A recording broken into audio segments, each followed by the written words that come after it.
2022 tahun miris. Nafas bangsa seolah diincar benih kematian oleh pil beracun penyokong bencana bernama kebijakan. Kebijakan yang katanya terbaik, realitas laksana senjata pembunuh massal bagi rakyat tanpa kompromi.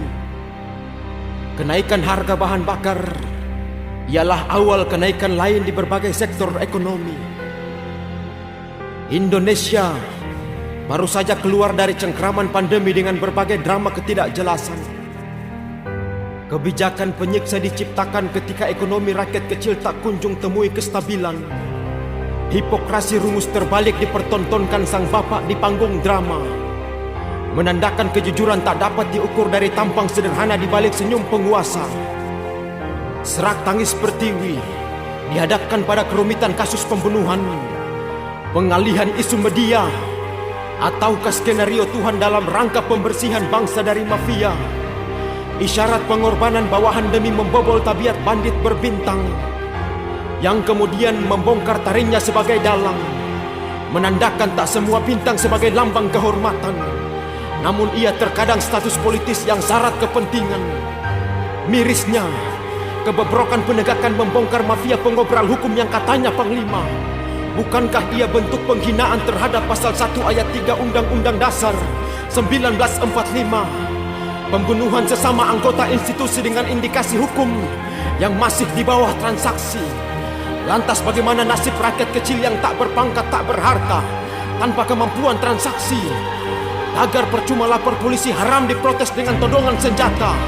Protes hendak dibayar pembenahan berbasis kinerja, bukan pengancaman bahkan pembungkaman berbasis nyawa atas dalih ketertiban. Rakyat kecil adalah tumbal kepentingan dengan hukum sebagai jembatan. Ketidakjelasan keberpihakan Komnas HAM pada hak asasi warnai perkara Brigadir Joshua. Pembunuhan buahi drama kejanggalan. Kawanan Sambo masih berkeliaran. Hei, keadilan hukum masih setia ditawan. Kemunculan fenomena Bjorka menyasar kedok penguasa. Ketika wakil partai tanpa kontrol menuding marwah organ pertahanan selayak gerombolan. Pemikul bintang tak menahan diri tunggangi institusi, mengancam pernyataan. Satu persatu pertentangan antar tokoh hingga kematian misterius. Ingatkan mubahalah habaib akan adanya kuasa di atas kuasa.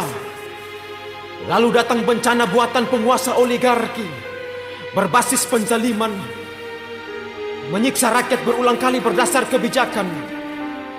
Oposisi dan Dewan Perwakilan Kepentingan sejatinya dibantu rakyat jelata dengan hadirnya parlemen jalanan. Lantas direpresi dengan berbagai alibi provokasi atas nama rongrongan stabilitas keamanan. Murnikah anarkisme datang dari pendemo penghalau kezaliman rezim?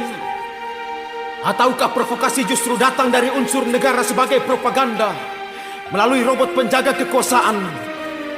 Negara hendaknya sadar, semakin sedikit protes terhadap kesejahteraan, maka ia barometer kemajuan. Jangan salahkan demonstrasi yang muncul kala kebijakan setan masih diberlakukan. Jangan bicara demokrasi jika aspirasi diamputasi tabiat cengeng penguasa bernama represi. Kewenangan berlebih ialah cikal bakal arogansi, bukan dedikasi. Ketika rakyat berjuang di jalanan, kenapa dibalas joget ria perayaan ulang tahun Dewan Perwakilan? Pantaskah ketidakbecusan kinerja 5 tahun, digaji pensiun seumur hidup?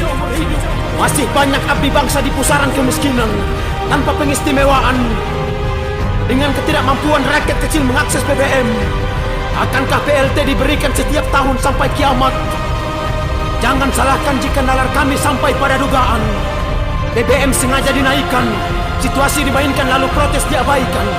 Kemudian penguasa bagikan BBM, targetkan simpati agar dianggap juru selamat demi langgengkan kekuasaan. Hei aparat keamanan, Anda sedang diadu dengan pejuang kemaslahatan. Perjuangan membawa aspirasi, termasuk keluarga Anda, dan mungkin Anda sendiri akan merasakan manfaat jika tuntutan berhasil merubah kebijakan. Tugas kita sebagai pelanjut estafet kesejahteraan pasca diantar pendahulu ke gerbang kemerdekaan, bukan menghancurkan mimpi pertiwi tentang keberlangsungan, apalagi keadilan. Indonesia terlalu banyak orang pintar di tengah orang-orang jujur yang diberangus kelangkaan. Bangsa ini perlu pembenahan, bukan perusakan beruntun.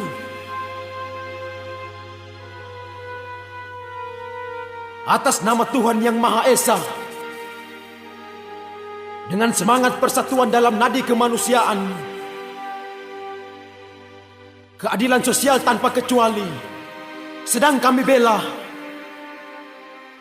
Jangan sesekali dihancurkan dengan musyawarah tanpa esensi perwakilan.